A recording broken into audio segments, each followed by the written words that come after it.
ከቀናት በፊት ቲክቶክ በተባለ የማህበራዊ ሚዲያ መስክ ጃኒት በመባል የምትታወቀው በሙሉ ስሟ ደግሞ ስመኝ ገብሩ ተብላ የምትጠራውና ከ1.8 ሚሊዮን በላይ ተከታዮች ያሏት ይህች ልጅ እግር ቢጤ ሰው የተናገረችው ነገር በብዙ መልኩ ቁጣን ቀስቅሷል።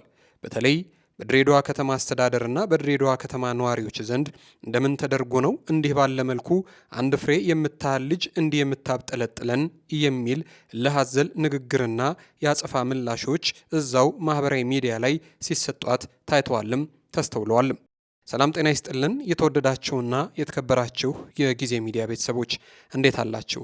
በያላችሁበት የዓለም ጫፍ በያላችሁበት የሀገር ጥግ ሁሉም ሰላም፣ ፍቅር፣ ጤና ትሆኑ ዘንድ ዘወትር ምኞታችን ነው። በዛሬው ርዕሰ ጉዳያችን ከላይ በመግቢያው እንደነገርናችሁ ከጃኒት ወይንም ደግሞ ከስመኝ ገብሩ ጋር ተያይዞ የምንነግራችሁ ጉዳይ አለን። ከዚህ ጋር ደግሞ አያይዘን እንዲሁ አዶናይ የተባለ ግለሰብ ወቸ ጉድ በተባለ የፖድካስት ላይ ቀርቦ ስለተናገረውም ነገር ከማጠቃለላችን በፊት እናነሳለን። እስከ ፕሮግራማችን ፍጻሜ ድረስ አብራችሁን ቆዩና መሰናዷችንን ተከታተሉልን። በቆይታችሁም ጊዜ ሚዲያን ሼር፣ ላይክ፣ ሰብስክራይብ፣ ኮሜንት በማድረግ ቤተሰብ ታደርጉን ዘንድ ከወዲሁ በትህትና ጠየቅን። ክበሩልን። በመግቢያችን እንደነገርናችሁ ከዚህ ጉዳይ ጋር ተያይዞ ጃኒት ወይንም ደግሞ ስመኝ ገብሩ ተናገረችው ከተባለው ጉዳይ ጋር ተያይዞ ለተናገረችው ነገር መልስ ነው ያሉ ወጣቶች በእልህና በቁጭት መልስ ነው ያሉትን ንግግር በስፋት ሲሰጡ ታይተዋል። እርግጥ ነው የድሬዳዋ ከተማ አስተዳደርም ግለሰቧ እንደ ማህበረሰብ ፈጽማብኛለች ብሎ ላለው ነገር ክስ መስርቶባታል። ስመኝ ገብሩ ወይንም ጃኒት በንግግሯ መካከል ከድሬዳዋ ከተማ ሴቶች ጋር ተያይዞ እንዲህ ስትል ነበር የድሬዳዋ ከተማን ማህበረሰብ ያስቆጣ ንግግር የተናገረችው። የድሬዳዋ ሴቶች ወንድ ልጅ ለሩካቤ ስጋ ሲጠይቃቸው ሽቲ ለብሼ እያየኸኝ ለምን ትጠይቀኛለህ ይላሉ ስትል ነበር የተናገረችው። የግለሰቧ ንግግር በግርድፍ ትርጉሙ ሲታይ ከሩካቤ ስጋ ጋር ተያይዞ የድሬዳዋ ከተማ ሴቶች እንዲህ ተብለው ቢጠየቁ እንዲህ ብለው የሚመልሱ ምንም አይነት እምቢተኝነት የሌለባቸው ሴቶች ናቸው የሚል ትርጉም ይሰጣል። ይህ ነው እንግዲህ ትልቁና የከተማዋ ነዋሪዎችንም ሆነ የከተማ አስተዳደሩን ያስቆጣው ነገር። የድሬዳዋ ሴቶች የሚለብሱት ሽቲን በተመለከተ በላይቭ ባደረገችው ጨዋታ ላይ የተናገረችው ይህ ንግግር ችግር ውስጥ ሊከታት እንደሚችልና በዚህም ከብዙ ሰዎች ጋር ቅራኔ ውስጥ ልትገባ እንደምትችል የተረዳችው ስመኝ ገብሩ ወይንም ጃኒት ጉዳዩን በተመለከተ ወዲያውኑ በራሷ የቲክቶክ ገጽ ላይ ወጥታ በጣም ተሳስቻለሁ፣ ነገሩን ይሁነኝ ብዬ የተናገርኩት ነገር አይደለም። ላይቭ ላይ እየተጫወትን ሳለ በጨዋታ መካከል የተነሳ ቀልድ ቢጤ ነው። እኔ እናቴ ሽቲ ለብሳ ነው ያሳደገችኝ። እውነት ነው ብዙዎቻችሁን አስከፍቻለሁ። በጣም ይቅርታ። ደግሞ ለጥፋቴ እዛው ድረስ መጥቼ ሌሎች ቪዲዮዎችን እሰራለሁ በማለት ይቅርታ ጠይቃለች። ጃኒት ከልቧ ተጸጽታ እንዲህ ብላ ይቅርታ የጠየቀች ቢሆንም ቅሉ ነገርየው ግን ከአፍ የወጣ አፋፍ ሆኖባት በሕግ ጥላ ስር ከመዋል አልዳነችም። አለማወቅ ከተጠያቂነት እንደማያተርፍ እዚህ ጋር ልብ ሊሉ ይገባል።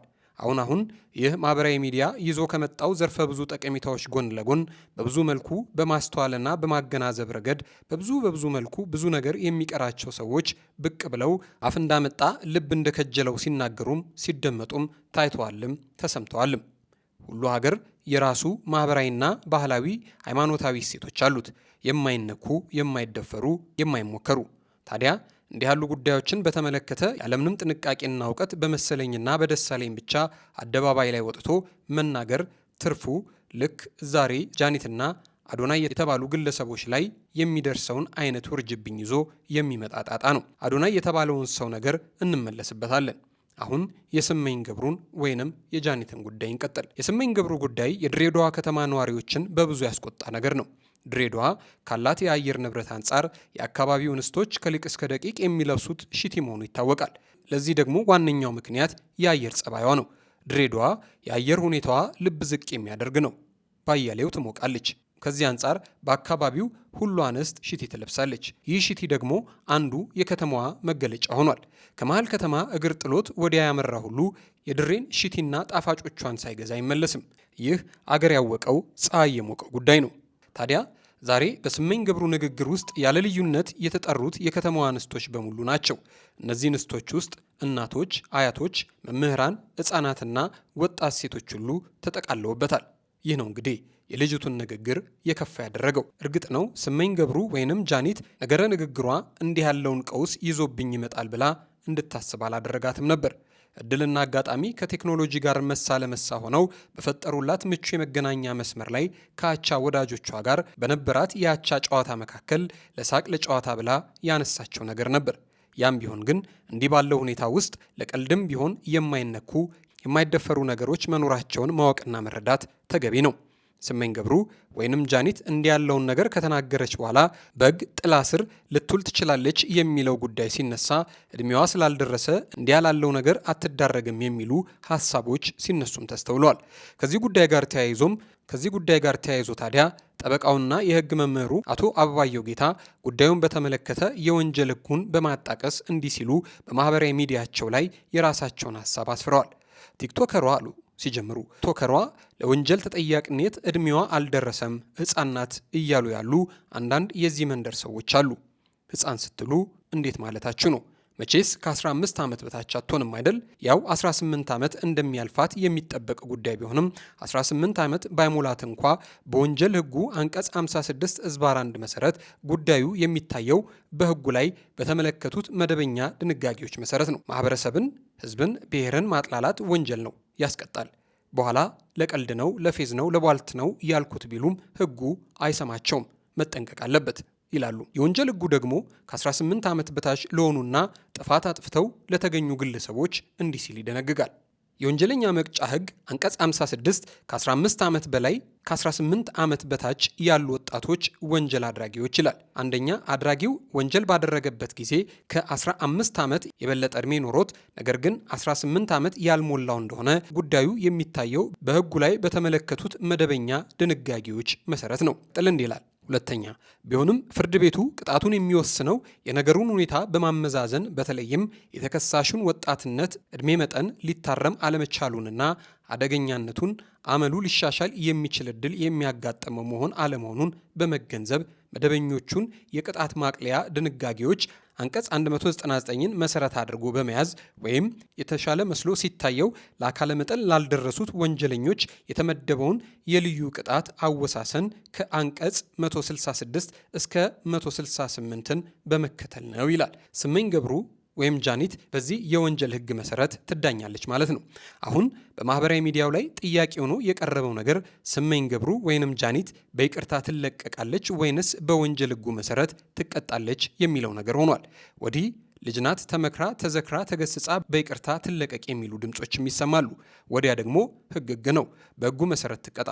እርሷ በይቅርታ ከተለቀቀች ሌላው ደግሞ ሌላ ጊዜ ተመሳሳይ ጥፋት አጥፍቶ እንዲሁ በይቅርታ እለቀቃለሁ ብሎ ያስባል የሚሉ ሀሳቦች እየተነሱ ይገኛሉ።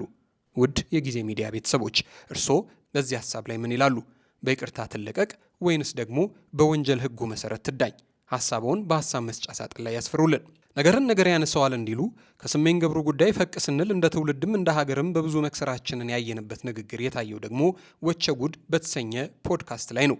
ይህ አዶናይ የተባለ ግለሰብ እንደው አንዳች የፈጠራ ስራ ሰርቶ ሀገር እንዳስጠራ አሊያ የአንበሳ ግዳይ ጥሎ ጆሮ ላይ ሎቴ አንጠልጥሎ ጸጉሩን አጎፍሮ ወይም ለጦር ሜዳው ግዳይ ተጋድሎ ብዙ ሜዳሊያዎችን ደረቱ ላይ እንዳንጠለጠለ ሰው አፉን ሞልቶ በኩራት የተናገረው ከባህልም አንጻር ጽዩፍና ነውር፣ ከሃይማኖትም አንጻር ኃጢአት፣ በሳይንስም ደግሞ የማይመከርና ልክ ያልሆነ ነገር እኔ ሲጨንቀኝ አድርገዋለሁና እናንተም እንድታደርጉት እመክራለሁ ብሎ የተናገረው ነገር ሀገር ለመክሰሯ ዋነኛ ምስክር ሆኖ እናገኘዋለን። ሰው እንዴት እንዲህ ባለ ማህበረሰብ ውስጥ ተወልዶ አድጎ እንዲህ ያለውን ነገር ይናገራል ያስባልና ብዙዎችን ያስቆጣና ያስተዛዘበ ጉዳይ ሆኗል። እዚህ ጋር አንድ የሀገሬውን ብሂል እናንሳ።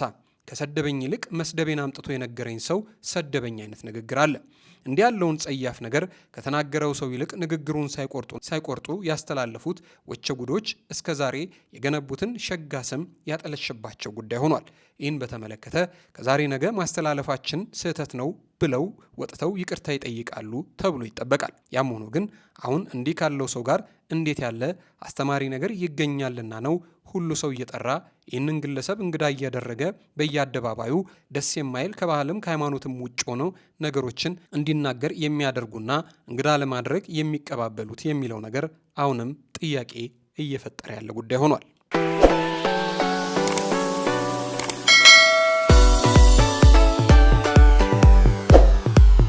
የተወደዳችሁና የተከበራችሁ የጊዜ ሚዲያ ቤተሰቦች ባነሳነው ጉዳይ ላይ ሀሳብ አስተያየት ካላችሁ በሀሳብ መስጫ ሳጥናችን ላይ ያስፍሩልን።